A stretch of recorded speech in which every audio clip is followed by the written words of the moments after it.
Halo, Assalamualaikum warahmatullahi wabarakatuh. Mata kuliah kewirausahaan kali ini kita akan belajar tentang materi pemasaran. Nah, untuk berikutnya kita mulai yuk. Nah, pemasaran entrepreneurial. UKM lebih fokus pada perencanaan keuangan daripada perencanaan pemasaran. Hal ini bisa dilihat karena kebanyakan para UKM itu merencanakan keuangan hanya untuk memproduksi barang atau jasa mereka. Mereka tidak memikirkan bagaimana sih barang atau jasa mereka itu bisa dikenal oleh konsumen gitu, atau mereka tidak pernah memikirkan bagaimana sih dalam sebulan ini target penjualannya bisa mencapai apa yang diinginkan, seperti itu. Nah, melakukan usaha penjualan belumlah menjalani fungsi pemasaran, karena penjualan tidak sama dengan pemasaran dan penjualan adalah bagian kecil dari pemasaran. Nah, sedangkan dalam materi pemasaran entrepreneurial itu memadukan antara disiplin ilmu pemasaran dengan kewirausahaan. Apa sih yang dimaksud dengan pemasaran entrepreneurial gitu ya? Nah, pemasaran entrepreneurial adalah sebuah fungsi organisasi dan sekelompok untuk menciptakan, mengkomunikasikan, dan menyampaikan nilai kepada pelanggan untuk mengelola hubungan dengan pelanggan dengan cara yang menguntungkan organisasi dan pihak-pihak yang berkepentingan atau stakeholder, serta berkarakter inovatif, berani mengambil risiko, proaktif, dan bekerja tanpa sumber daya yang kini dikendalikan. Nah, jenis-jenis pemasaran entrepreneurial itu banyak sekali ya. Kita sebutkan yuk.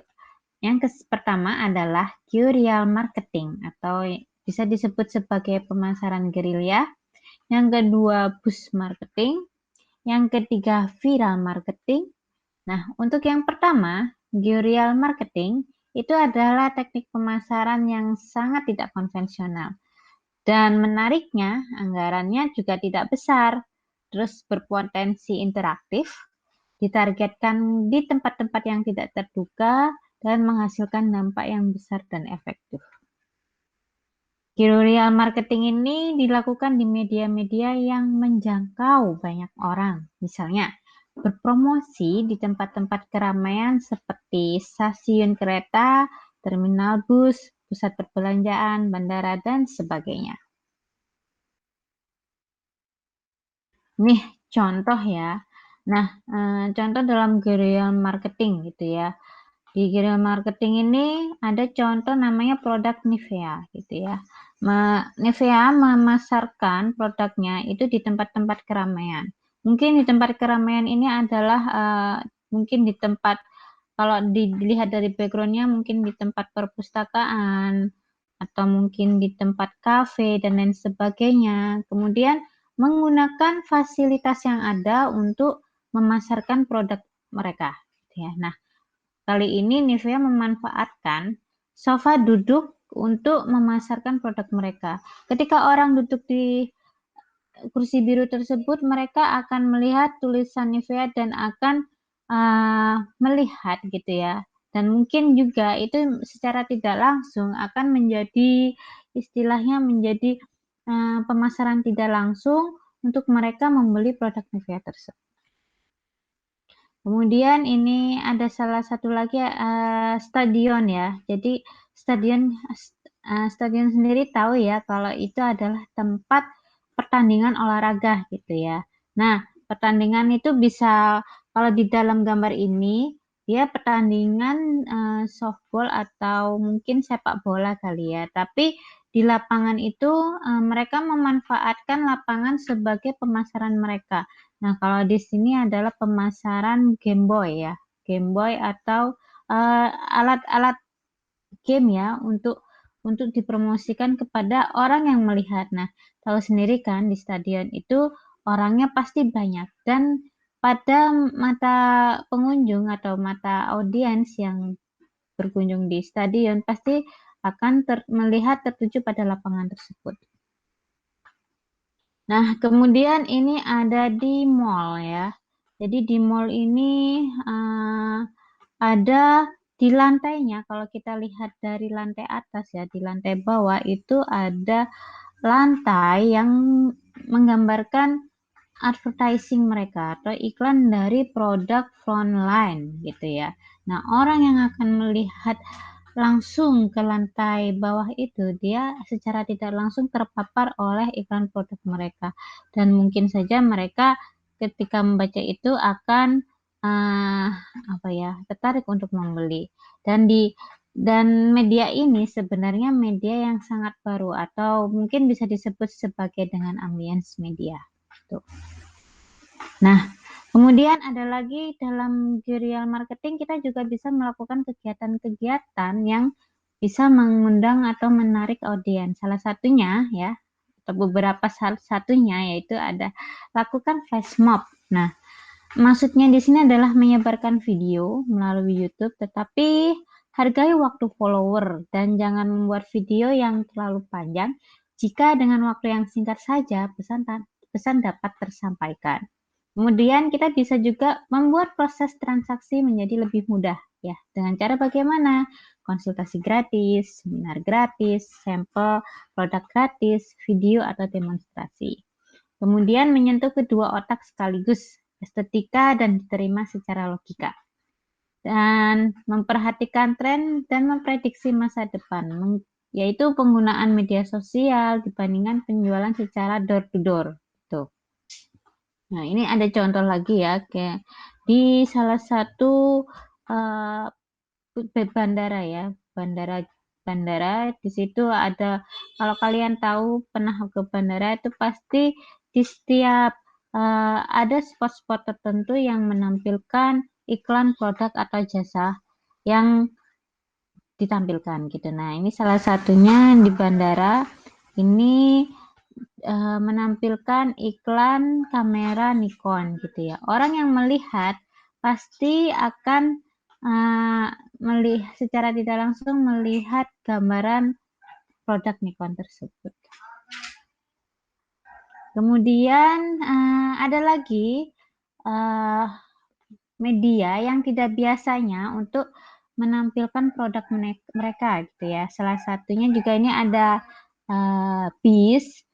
Kemudian ada environmental graphic design ya. Jadi ini adalah iklan dari produk Duracell atau produk, tahu sendiri Duracell itu adalah baterai. Jadi ketika baterai diaplikasikan ke dalam senter itu seolah-olah nyala lampu senternya itu seterang bis ataupun seterang environmental graphic design yang dipajang tadi. Nah, itu salah satu adalah penggunaan ya guerrilla marketing dalam memasarkan produk mereka.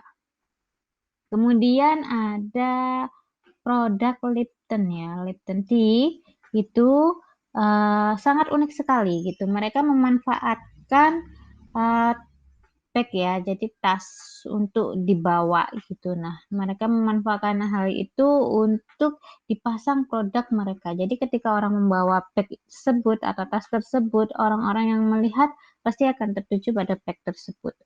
Dan bentuknya pun diserupakan dengan bentuk kemasan dari teh Lipton tersebut.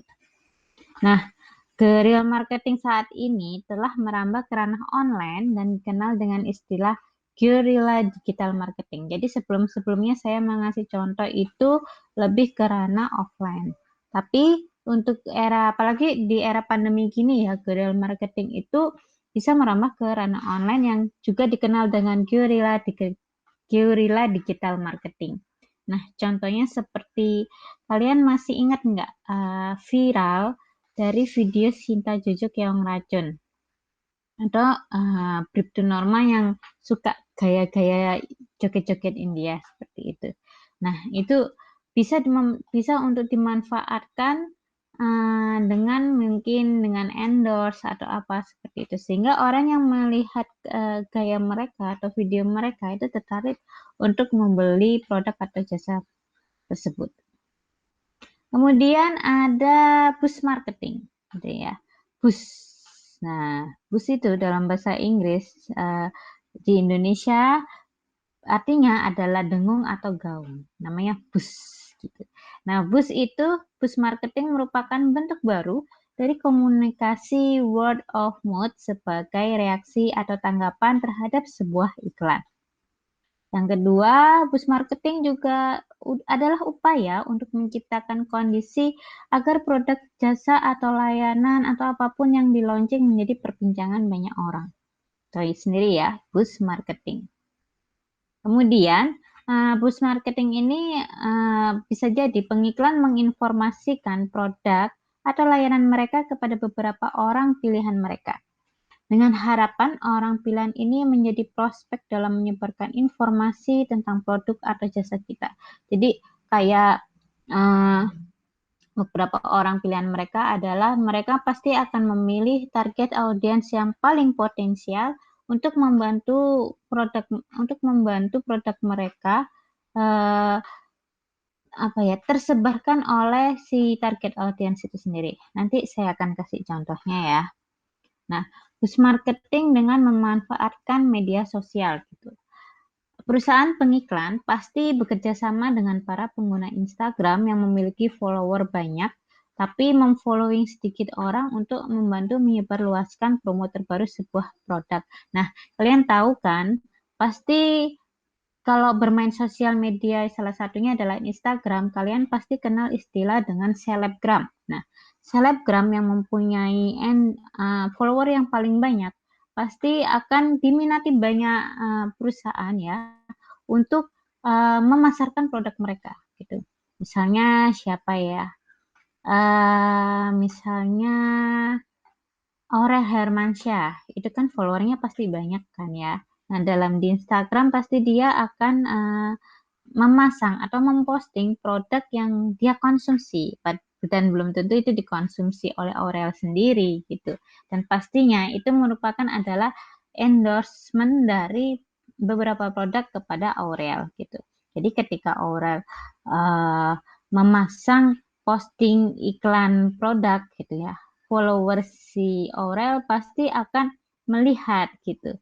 Oh, ternyata Aurel memakai ini, produk ini. Pasti saya coba atau ada yang coba atau ada yang tertarik dan lain sebagainya. Nah, itu dengan bantuan dari selebgram untuk mengendorse produk mereka gitu ya ke dalam uh, sosial media Instagram yang memiliki follower yang paling banyak gitu. Nah, kemudian ada viral marketing. Nah, ini pasti agak berbeda dengan bus marketing ya. Viral marketing adalah penyebaran pesan dan rumor tentang produk melalui komunikasi yang jujur dan sukarela oleh pelanggan sendiri dengan tujuan memperoleh pelanggan baru. Tuh. Nah, kalau dalam viral marketing ya, penggunaan media internet atau media sosial dalam viral marketing misalnya dengan pemanfaatan testimoni pelanggan gitu. Contoh, keberhasilan keripik Maici di Bandung. Merek ini dikenal luas berkat pemanfaatan Twitter di mana konsumen membuat testimoni di medsos tersebut dan menarik calon konsumen lain untuk membeli keripik itu. Nah, kalau kalian lihat ya fenomena mungkin di Facebook atau di Instagram gitu. Atau yang baru-baru ini adalah TikTok gitu. Mereka setelah mengonsumsi produk tersebut dan pasti mereka misalkan memberikan testimoni gitu ya dengan cara memposting gitu. Nah, hal itu bisa menjadi viral gitu. Nah, kemudian kita akan ke materi selanjutnya ya, karena ini materinya masih panjang. Yaitu pemasaran entrepreneur yang kedua ya. Ini lanjutan dari yang pertama. Nah, tadi kita sudah belajar mengenai contoh-contoh dari pemasaran entrepreneurial ya. Ada guerrilla marketing, ada bus marketing, viral marketing, seperti itu. Nah, sebelum kita melakukan pemasaran gitu, kita pasti akan melakukan riset pemasaran untuk mengetahui kebutuhan dan keinginan pelanggan. Nah, apa sih yang dimaksud dengan riset pemasaran? Nah, riset pemasaran adalah sarana untuk mengumpulkan informasi yang menjadi dasar rencana pemasaran yang mencangkup pengumpulan analisis dan interpretasi data secara sistematis, menyangkut perusahaan, pelanggan, dan kompetitor suatu perusahaan.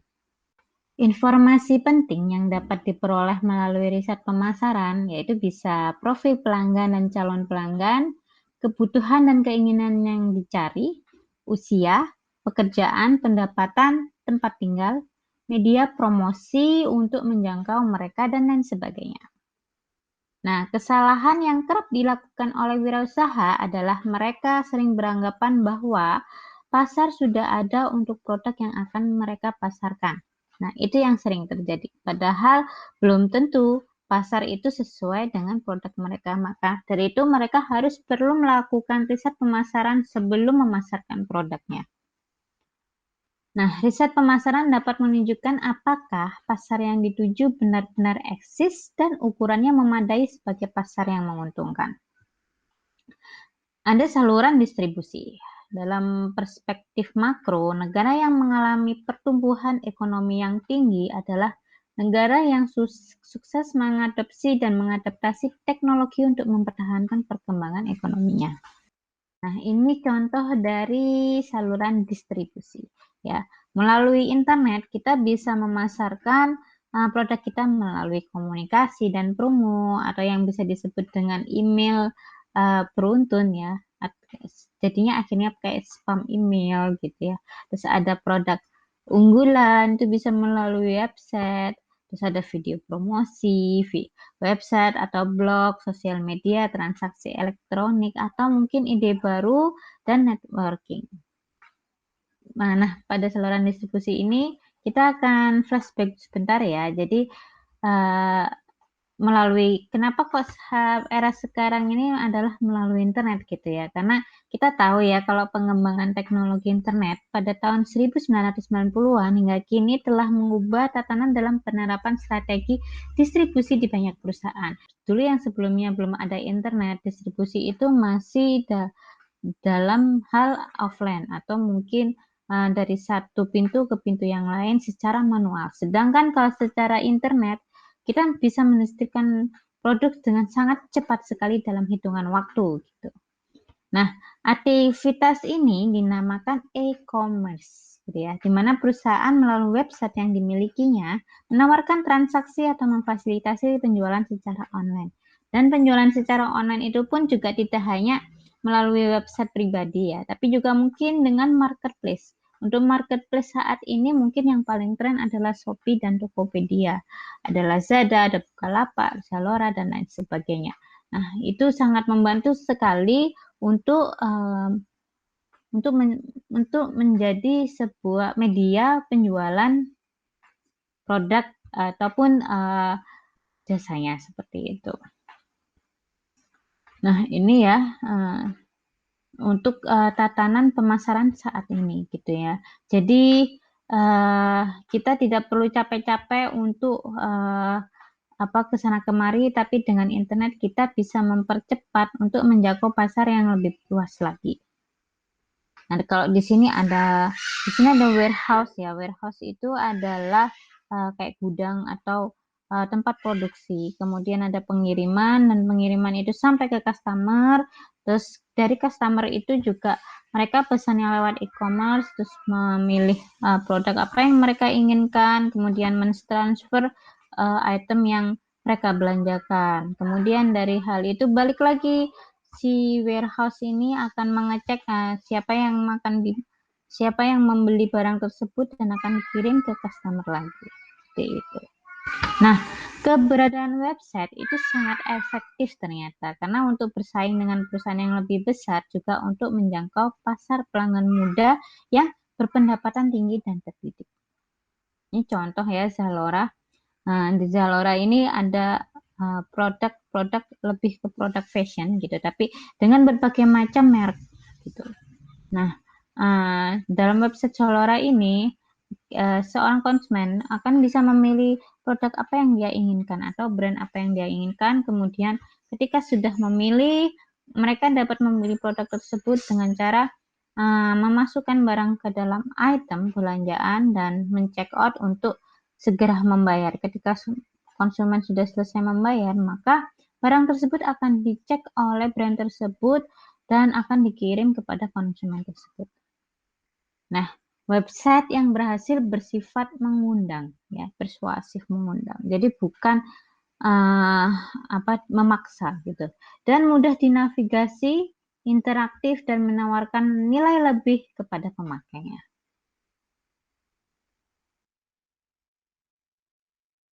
Nah, kemudian ada keunggulan e-commerce ya. Jadi keunggulannya adalah ketersediaan terus-menerus 24 jam. Jadi kita bisa membuka e-commerce itu meskipun malam, siang, sore gitu. Itu masih masih terus buka, berbeda dengan menjual barangnya di dalam bentuk toko offline gitu kan. Ada jam-jam tertentu yang toko harus tutup. Tapi kalau untuk secara online, website e-commerce itu hal itu tidak terjadi karena kita bisa mengakses kapanpun dimanapun. Kemudian yang kedua, dapat menanyakan banyak informasi yang bersifat pribadi, alamat, preferensi produk, nomor SIM.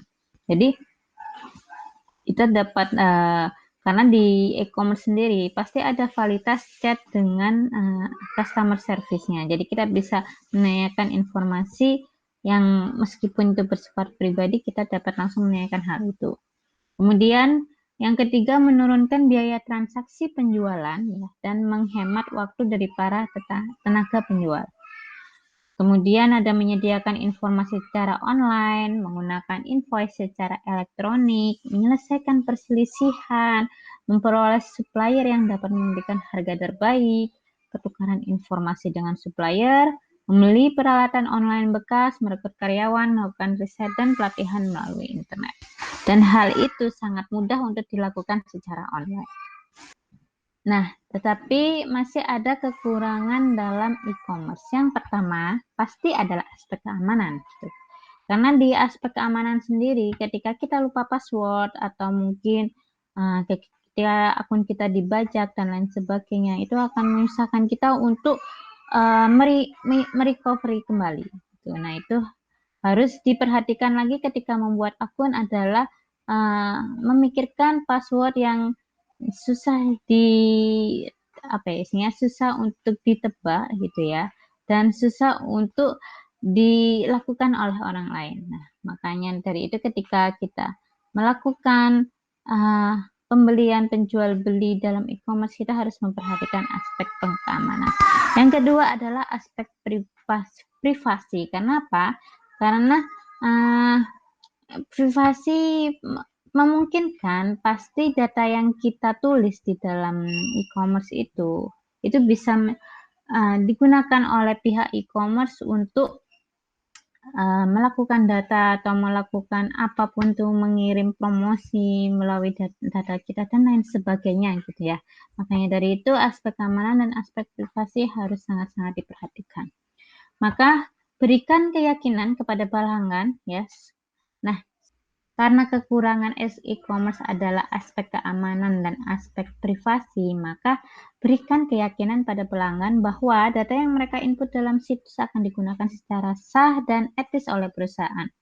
Kemudian buat inventaris dari data pelanggan yang dikumpulkan, memastikan situs yang dimiliki bebas dari virus, hacker, dan penggunaan data secara tidak sah oleh pihak yang tidak bertanggung jawab. Dan yang terakhir, kembangkan dan cantumkan kebijakan privasi perusahaan secara jelas.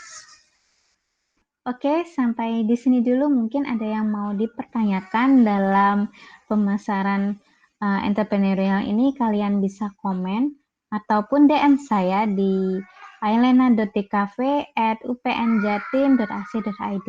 Nah, saya tunggu ya kabar dari kalian. Dadah. Assalamualaikum warahmatullahi wabarakatuh.